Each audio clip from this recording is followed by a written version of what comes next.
ముందుగా ఈరోజు పత్రికల్లో వచ్చిన ప్రధానమైన వార్తలు చూద్దాం. నమస్తే తెలంగాణ. యుద్ధం భీకరం, భారత్కు చేరువలో ఇరాన్ నౌకను ముంచేసిన అమెరికా అంటూ ప్రధానమైన వార్త కనిపిస్తోంది. యుద్ధం రోజురోజుకు కూడా మరింత తీవ్ర రూపం దాలుస్తోంది, ఉగ్రరూపం దాలుస్తోంది, భీకరంగా మారుతోంది. భారత్కు చేరువలో ఇరాన్ నౌకను అమెరికా ముంచేసింది. విశాఖలో ఇటీవల జరిగిన కార్యక్రమంలో పాల్గొని తిరిగి వెళ్తున్న సందర్భంలో ఈ ఇరాన్కు సంబంధించిన నౌకను కూల్చివేసింది అమెరికా. భారత సైనిక విన్యాసాల్లో పాల్గొనేందుకు ఇరాన్ నుంచి దీన్ని ఇక్కడ తీసుకొచ్చారు. దాని తర్వాత తిరిగి వెళ్తున్న సందర్భంలోనే ఈ దాడి జరిగిన సందర్భం కనిపిస్తోంది. ఇందులో అనేక మంది చనిపోయినట్టుగా కూడా తెలుస్తూ ఉంది.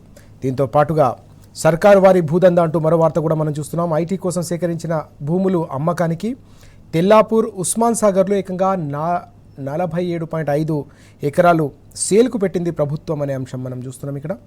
అలాగే బీఆర్ఎస్ హయాంలో ఐటీ అభివృద్ధి కోసం సేకరించిన భూములు ఇవన్నీ కూడా 3,000 కోట్ల లక్ష్యంతో వేలానికి ప్రభుత్వం పెట్టింది. గతంలో నియోపోలిస్లో 10 ఎకరాలు అల్లుడికి ధారాదత్తం, ఫార్మా సిటీ కోసం తీసుకున్న భూములు 4th సిటీ నిర్మాణం, ప్రభుత్వ భూములతో బంతాట ఆడుతోంది ప్రభుత్వం అంటూ ఈ వార్త మనం ప్రధానంగా చూడొచ్చు.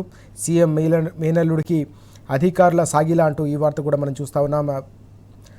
హరీష్ రావు గారు తీవ్ర స్థాయిలో ధ్వజమెత్తారు ఈ అంశంపైన. అక్రమ మైనింగ్ చేస్తుందంటూ కూడా ధ్వజమెత్తారు. 17 ఎకరాల హెచ్ఎండిఏ భూమి వారికి ఎట్లా కట్టబెడతారని చెప్పేసి హరీష్ రావు గారు నిలదీసిన అంశం కూడా మనకు కనిపిస్తోంది. కాగితం మీద 10 ఎకరాల లీజు, కానీ క్షేత్రస్థాయిలో చూస్తూ ఉంటే 17 ఎకరాలు తవ్వకాలు జరుగుతున్నాయనే విషయం కూడా ఇక్కడ ఆయన ప్రస్తావించారు. నిబంధనలకు విరుద్ధంగా ఫిక్స్డ్ క్రషర్, ఫీజులు ఎగవేత, రాజేంద్రనగర్లో పొంగులేటి కంపెనీ అక్రమ తవ్వకాలు జరుపుతోందని కూడా ఆయన మండిపడ్డారు. మానస హిల్స్కు రేపు బీఆర్ఎస్ నిజ నిర్ధారణ బృందం రాబోతుందనే అంశం కూడా మనం చూస్తూ ఉన్నాం. ఈ క్రమంలోనే యంగ్ ఇండియా స్కూళ్లలో అవినీతి అంతా ఇంత కాదు, టెండర్లలోనే అవినీతి, అలాగే త్వరలో ఆధారాలు కూడా బయటపెడతా, తన అసమర్థతను రేవంత్ అధికారుల మీదకి తోస్తున్నారంటూ కూడా దుయ్యబట్టారు. ప్రజాపాలన అంటే అడ్డగోలుగా బదిలీలు చేయడమేనా, ఇది ప్రహసనంలాగా కొనసాగించడమేనా, అధికారులకు సమయం ఇవ్వకపోతే వారిని చీటికి మాటికి బదిలీ చేస్తూ ఉంటే వారికి గ్రిప్ ఎలా వస్తుంది, వారికి అక్కడ జిల్లాపై కావచ్చు వారి శాఖపై పట్టు ఎలా సాధిస్తారు, పరిపాలన ఎలా సాగిస్తారని సూటిగా నిలదీసిన విషయం కూడా మనం చూస్తూ ఉన్నాం. అధికారుల మార్పుతో మొత్తం వ్యవస్థ అంతా కూడా అతలాకుతలమైపోతుంది. ఫలితాలు శూన్యంగా ఉన్నాయి. పూర్తిగా 10 ఏళ్ల పాటు ప్రగతి ప్రస్థానంలో కేసీఆర్ గారి హయాంలో రాకెట్ వేగంతో దూసుకెళ్లిన రాష్ట్రం ఇవాళ ఈ స్థాయిలో వ్యవస్థ విధ్వంసం అవుతుందంటే దీనికి ఈ చీటికి మాటికి జరుగుతున్న అధికారులు, ఐఏఎస్, ఐపీఎస్ అధికారులకు సంబంధించిన బదిలీలు కూడా ఒక ప్రధానమైన కారణం అంటూ నిన్న మీడియాతో చిట్ చాట్ సందర్భంగా బీఆర్ఎస్ ఎల్పీ ఉపనేత హరీష్ రావు గారు మండిపడిన విషయం కూడా మనం ప్రధానంగా ఇక్కడ చూస్తూ ఉన్నాం. దీంతోపాటు హార్వర్డ్ ఖర్చు ఖజానా నుంచి అంటూ మరో వార్త కూడా మనకు కనిపిస్తూ ఉంది. రేవంత్ చదువుకు ప్రజల సొమ్ముతోనే చెల్లింపు, హార్వర్డ్ కోర్సు ఖర్చులు భరించిన విద్యాశాఖ ఆర్టీఐ ద్వారా దరఖాస్తు చేస్తే అందులో ఈ సమాధానం వెల్లడైంది. సోషల్ మీడియాలో వైరల్గా ఈ జీవో మారుతున్న పరిస్థితి మనం చూస్తున్నాం. హార్వర్డ్ ఖర్చు, ముఖ్యమంత్రి హార్వర్డ్లో చేసిన కోర్సు ఖర్చు కూడా ప్రభుత్వ ఖజానా నుంచే చెల్లించారనే అంశం ఇప్పుడు వివాదంగా మారుతున్న పరిస్థితి కనిపిస్తూ ఉంది. అలాగే డిగ్రీ గురుకులాలు రద్దు చేయాలంటూ వార్త మనకు కనిపిస్తూ ఉంది. విద్యా కమిషన్ చేసిన ఈ సిఫార్సులపై సర్వత్రా కూడా తీవ్ర స్థాయిలో ఆగ్రహం వ్యక్తమవుతుంది.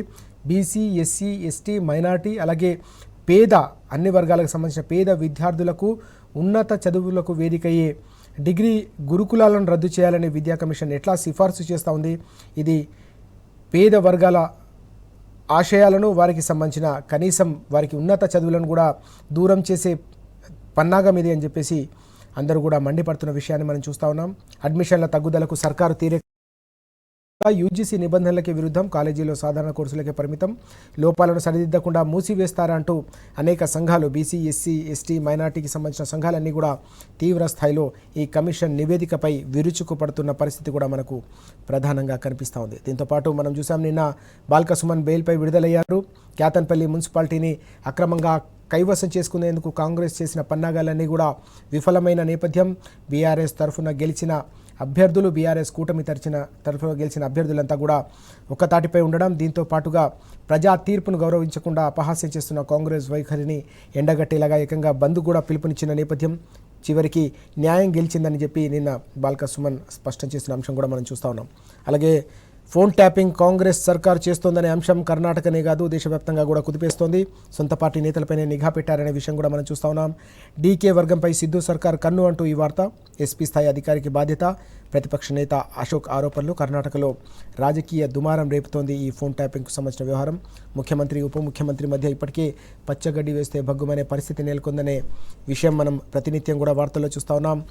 సీఎం పీఠాన్ని తనకు అప్పగించాలని చెప్పేసి ఇప్పటికే డీకే వర్గం పెద్ద ఎత్తున కాంగ్రెస్ హైకమాండ్పై ఒత్తిడి తెస్తుందనే వార్తల నేపథ్యంలో ఈ ఫోన్ ట్యాపింగ్ వ్యవహారం అనేది పెద్ద ఎత్తున దుమారం రేపుతున్న పరిస్థితి మనకు ప్రధానంగా కనిపిస్తూ ఉంది.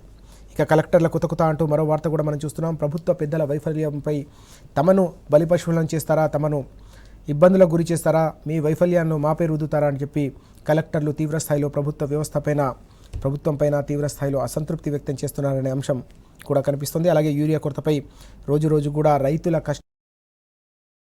పత్రికల్లో మనకు ప్రధానంగా కనిపిస్తూ ఉన్నాయి. ఇవి ఈరోజు మనకు మెయిన్గా కనిపిస్తున్న ఇష్యూస్.